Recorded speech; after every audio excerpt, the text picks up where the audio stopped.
Today I rise in opposition to H.R. 4364, the Legislative Branch Appropriations Act of 2024.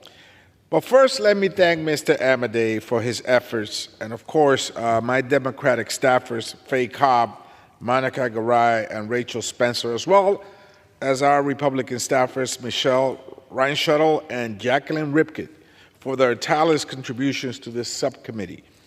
As the chairman indicated, the bill before us today includes $5.3 billion in discretionary appropriations to fund the offices of the House of Representatives and joint legislative branch items. It also has a decrease of 4.7% from fiscal year 2023 enacted House level and a 2.4% decrease in total allocations, including Senate items. This bill merely keeps the lights on, but it could and should have done so much better. Unfortunately, extreme MAGA culture provisions have haunted all 12 of our House Appropriations bill. And of course, Lech Branch was not spared. This bill too contains provisions that harm the division of equity and inclusion and the LGBTQ+ community. Moreover, this bill does not allow legislative branch agencies to employ individuals under the Deferred Action of Childhood Arrivals program, the DACA program.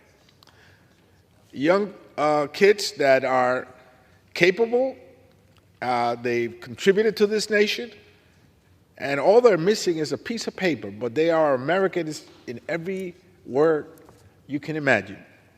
This bill eliminates funding for diversity, inclusion, equity, training programs, and programs implementation, including our very own House of Office Diversity and Inclusion, which Republicans have benefited from. All of us have benefited from the efforts of diversity and inclusion, more women in our staff, greater diversity, greater life experiences. I think that makes this House stronger, yet this bill eliminates funding for that. This House and the many agencies that make up the entire legislative branch of government should make every effort possible to be relative and reflective and considerate of all the people that exist in our great nation and the many districts that our members represent. This bill does nothing to facilitate the use of funds for collective bargaining rights to congressional staffers. Our staffers should be able to do that. This bill removes a provision to eliminate or reduce plastic waste across the legislative branch of government, further contributing to the impacts of climate change. We're here at the center of government, but we should be fighting climate change.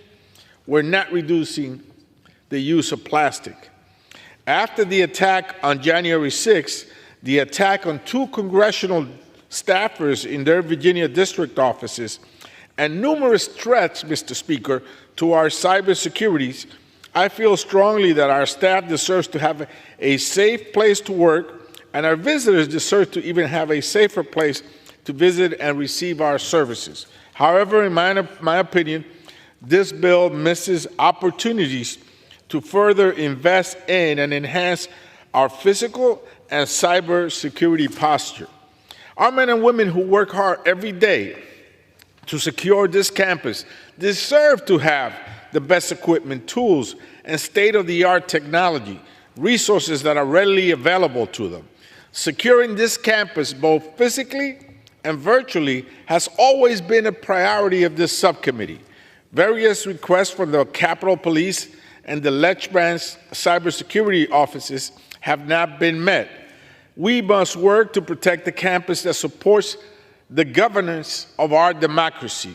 The legislative branch should never be a place for divisive politics. This bill should be used to ensure that Congress has all the tools it needs to legislate and support the constituents we serve.